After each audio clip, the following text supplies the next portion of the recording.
ஃப்ரெண்ட்வுட்ஸ் மக்களுக்கு வணக்கம். இன்னைக்கு நம்மளோட நிகழ்ச்சியில யார பத்தி பேச போறோம் அப்படின்னா, நடிகர் அஜித்த பத்தி தான் பேச போறோம். நடிகர் அஜித்த பத்தி ஒவ்வொருத்தரும் ஒவ்வொரு விதமான விஷயங்கள் எல்லாம் ஷேர் பண்ணுவாங்க. அது கேட்கவே ரொம்பவே இன்ட்ரெஸ்டிங்கா இருக்கும். சோ அது என்ன அப்படின்றத தான் இன்னைக்கு நாம பார்க்க போறோம். அந்த வகையில இப்பல்லாம் எல்லா நடிகர்களுடைய படமும் புதுசா வருதோ இல்லையோ, அவங்கெல்லாம் புதுசா நடிக்கிறாங்களோ இல்லையோ, இதுக்கு முன்னாடி 80s டைமிங்ல அவங்க நடிச்ச படங்கள் ஒவ்வொன்னா பார்த்தீங்கன்னா, ரிலீஸ் அப்படிங்கிற பேர்ல வந்துகிட்டு இருக்கு. ஸோ 2K கிட்ஸ் எல்லாம் அந்த படங்கள் பார்க்கறதுக்கு வாய்ப்பு இல்லாம இருந்திருந்தாங்க. ஸோ இப்போ அதுக்கான ஒரு வாய்ப்ப உருவாக்கி குடுக்குற மாதிரி ஒவ்வொரு நிறுவனமும் பார்த்தீங்கன்னா, அவங்க தயாரிச்ச பழைய படங்கள் எல்லாம் இப்போ வெளியிட்டுக்கிட்டு இருக்காங்க. ஸோ அந்த வகையில ஏற்கனவே விஜயோட கில்லி படம், அப்புறமா சூப்பர் ஸ்டாரோடைய படையப்பா படம், தல அஜித்துடைய மங்காத்தா படம் இதெல்லாம் ஃபர்ஸ்ட் ரிலீஸ் ஆகும்போது எந்த அளவுக்கு வரவேற்பு இருந்ததோ, ரிலீஸ் ஆகும்போது அதை விட மிகப்பெரிய அளவுல வரவேற்பு இருக்கு அப்படின்னு சொல்லலாம். ஏன்னா 2K கிட்ஸ் எல்லாம் அதெல்லாம் பார்க்காததால புதுசா பார்க்கறப்ப அவங்க அதை பெருசா கொண்டாடிக்கிட்டு இருக்காங்க. சாங்ஸும் பாத்தீங்கன்னா திரும்பவும் பயங்கரமான ஹிட் அடிச்சுக்கிட்டு இருக்கு. அந்த வகையில பார்க்கறப்போ தல அஜித்துடைய பிறந்த நாள் வரப்போகுது கூடிய சீக்கிரம் மே 1. அவருடைய 55வது வயது பிறந்த நாள்ல அவர் ரொம்ப கோலாகலமா கொண்டாட போறாரு. அவர் கொண்டாடுறாரோ இல்லையோ, அவரோட ரசிகர்கள் எல்லாருமே கண்டிப்பா இதை பிரம்மாண்டமா கொண்டாடுவாங்க. சோ அதுக்கு முன்னாடி ஏப்ரல் 24 பாத்தீங்கன்னா அஜித் ஷாலினியுடைய வெட்டிங் ஆனிவர்சரி வருது. சோ அந்த ஆனிவர்சரியை கொண்டாடக்கூடிய விதமா தான் அமர்கலம் படத்தை இப்போ ரிலீஸ் பண்ண போறாங்க அப்படிங்கிற ஒரு நியூஸ் தான் வந்திருக்கு. சோ இது அபிஷியலாவே அவங்க அனௌன்ஸ் பண்ணிருக்காங்க. எதுக்காக அப்படின்னா, அஜித் அண்ட் ஷாலினி இவங்க ரெண்டு பேருமே ஃபர்ஸ்ட் டைரக்டா மீட் பண்ணதே இந்த படம் ஷூட்டிங்ல தான். சோ இந்த படம் முடிஞ்சதுக்கு அப்புறமா ரெண்டு பேருக்குள்ள ஃப்ரெண்ட்ஷிப் அதுக்கப்புறமா அது லவ்வா மாறி அடுத்ததா கல்யாணத்துல போய் முடிஞ்சது. இன்னைக்கு வரைக்கும் இந்த சினிமாவில, அதாவது தென்னிந்திய சினிமாவில ரொம்பவே பிரபலமான ஜோடி, கியூட்டான கப்பல் அப்படின்னா அது நம்மளோட அஜித் அண்ட் ஷாலினியை தான் சொல்லுவாங்க. நீங்க என்ன பெரிய அஜித் ஷாலினியா அப்படின்லாம் சொல்லி நிறைய பேர் கிண்டல் பண்ணுவாங்க.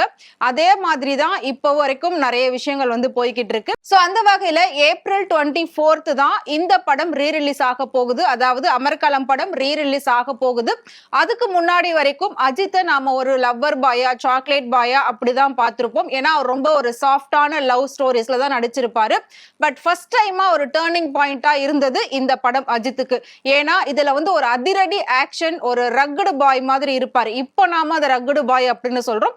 அப்பெல்லாம் பாத்தீங்கன்னா அதிரடி ஆக்ஷன் லவ் அப்படின்னு சொல்லுவாங்க. சோ அந்த மாதிரி காட்சிகள் அந்த படத்துல அதிகமா இருந்திருக்கும். ஒரு நெகட்டிவ் ரோல் மாதிரியே அவரை கொண்டு வந்துகிட்டு இருப்பாங்க. பட் அவருக்கு பேக்ரவுண்ட்ல நிறைய ஸ்டோரிஸ் இருக்கும். சோ அதுலதான் ரெண்டு பேரும் மீட் பண்ணி லவ் பண்ணி கல்யாணம் பண்ணாங்க. அதனால அவங்களோட ஆனிவர்சரியை கொண்டாடக்கூடிய விதமா தான் இந்த படத்தை ரீரிலீஸ் பண்றதா அபிஷியலா அனௌன்ஸ் பண்ணிருக்காங்க. இந்த படத்தை ஸ்பாரோ சினிமா அப்படிங்கிற ஒரு நிறுவனம் தான் 4K டிஜிட்டல்ல வெளியிட போறாங்க. சோ நாம ஒரு புது வெர்ஷன்ல அந்த படத்தை சூப்பரா பார்த்து கொண்டாட போறோம். சோ அதுக்கு முன்னாடி அஜித்துடைய படம் அப்படின்னா லாஸ்டா பாத்தீங்கன்னா குட் பேட் அக்லி அண்ட் விடாமுயற்சி வந்தது. விடாமுயற்சி பெரிய அளவுல போகல. பட் குட் பேட் அக்லி சூப்பரா போச்சு. சோ அதுக்கப்புறமா அடுத்து அவரோட படம் என்ன வரப்போகுது அப்படின்னு சொல்லி எல்லாருமே ஒரு மிகப்பெரிய ஒரு எதிர்பார்ப்போடு இருந்துகிட்டு இருந்தாங்க.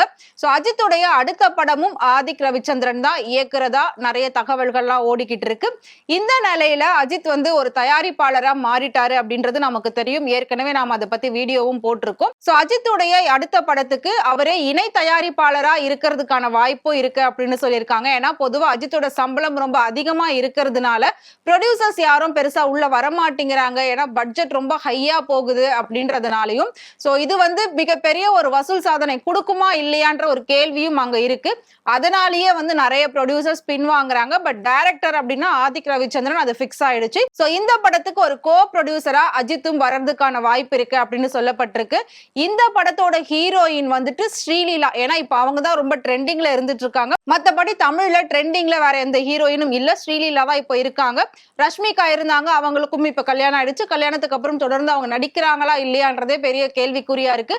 ஆல்ரெடி கமிட் ஆன படத்துல மட்டும் தான் இப்ப ரஷ்மிகா நடிச்சு முடிச்சுக்கிட்டு இருக்கிறதா ஒரு நியூஸும் வந்திருக்கு. மேபி அவங்க கல்யாணத்துக்கு அப்புறம் லைஃப்ல செட்டில் ஆகணும் அப்படின்னு ஆசைப்பட்டுட்டு இருக்காங்களா. சோ அது ஒரு பக்கம் இருக்க ஸ்ரீலீலா மட்டும்தான் இப்போ ஒரு ஹீரோயின் அப்படின்னா நமக்கு இருக்காங்க. சோ அதனால அஜித் படத்துல ஸ்ரீலீலாவை நம்ம பார்க்கலாம். சோ அஜித்தை பத்தி பேசக்கூடிய சினிமா பிரபலங்கள் பல பேர் இருக்காங்க. அவர் செஞ்சிட்டு இருக்க உதவி எல்லாம் வெளியில வந்து அந்த அளவுக்கு தெரியாது. ஒவ்வொரு பிரபலங்களும் ஒவ்வொரு தனிப்பட்ட நபர்களும் சொல்லும் போதுதான் நமக்கே தெரியும், ஓ இப்படி எல்லாம் அவர் உதவி பண்ணிருக்காரா அப்படின்னு சொல்லி. அந்த வகையில ஒரு இயக்குனர் அஜித் பண்ண ஒரு உதவியை பத்தி ரொம்ப ஓப்பனா சொல்லியிருக்காரு. சோ அந்த இயக்குனர் யாரு அப்படின்னு பாத்தீங்கன்னா மிஸ்டர் எக்ஸ் படத்தோடைய இயக்குனர் மனு ஆனந்த் தான் இதை சொல்லியிருக்காரு. என்னை அறிந்த படத்துல அவர் வந்து அஜித் கூட ஒர்க் பண்ணிருக்காரு. அப்படி ஒர்க் பண்ணும்போது அந்த படத்துல அஜித் கூட இருக்கக்கூடிய நிறைய வாய்ப்பு அவருக்கு கிடைச்சிருக்கு. சோ அப்படி இருக்கிறப்போ இவர் வந்து ஒரு நாள் வேலை பார்த்துட்டு இருந்திருக்காரு ஷூட்டிங் ஸ்பாட்ல. அஜித் வந்துட்டு கேரவனுக்குள்ள இருந்திருக்காரு. உடனே ஒருத்தர் கிட்ட சொல்லி மனு ஆனந்த வர சொல்லுங்க அப்படின்னு சொல்லியிருக்காரு. இவரும் போயிட்டு அஜித்தை பார்த்திருக்காரு. மேபி நெக்ஸ்ட் படத்தை பத்தி ஏதாவது டிஸ்கஸ் பண்றதுக்காக கூப்பிடுறாங்க போல, இல்லாட்டி வேற ஏதாவது இந்த படத்தை பத்தி ஒர்க்கை பத்தி டிஸ்கஸ் பண்றதுக்காக கூப்பிடுறாரு போல அப்படின்னு சொல்லி அவரும் போயிருக்காரு. போய் உட்கார்ந்த உடனே நீங்க நிறைய ஹெல்ப் பண்ணிட்டு இருக்கீங்க அப்படின்றது எனக்கு தெரியும் அப்படின்னு சொல்லியிருக்காரு. அதை கேட்ட உடனே அந்த இயக்குனருக்கு பயங்கர ஷாக்கா இருந்திருக்கு. சோ என்ன சொல்றீங்க சார், எனக்கு புரியல அப்படின்னு சொல்லும்போது அந்த இயக்குனருக்கு ஒரு பேக்ரவுண்ட் ஸ்டோரி இருக்கு. சோ என்ன அப்படின்னா இயக்குனர் மனு ஆனந்த்க்கு ஒரு தம்பி இருந்திருக்காங்க. அவங்க வந்து இறந்து போயிட்டாங்க.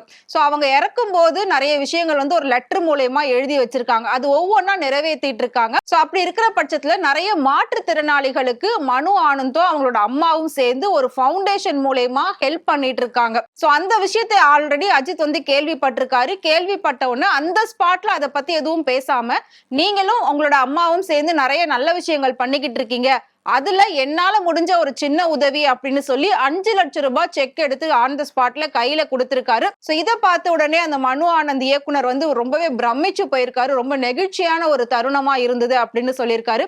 ஏன்னா எல்லாருமே உதவி செய்வாங்களான்னு எதிர்பார்த்துக்கிட்டு இருக்கக்கூடிய நிலைமையில எந்த ஒரு எதிர்பார்ப்புமே இல்லாம அவர் வந்துட்டு நமக்காக உதவி பண்றாரு. அதுவும் என்னை பத்தி எதுவுமே தெரியல நினைச்சேன், ஆனா எல்லா விஷயமும் அவர் தெரிஞ்சுக்கிட்டு எனக்கு உதவி பண்றாரு, ரொம்ப சந்தோஷமா இருக்கு அப்படின்ற மாதிரி நிறைய இன்ட்ரெஸ்டிங்கான விஷயங்கள்லாம் அஜித்தை பத்தி ஷேர் பண்ணிருக்காங்க.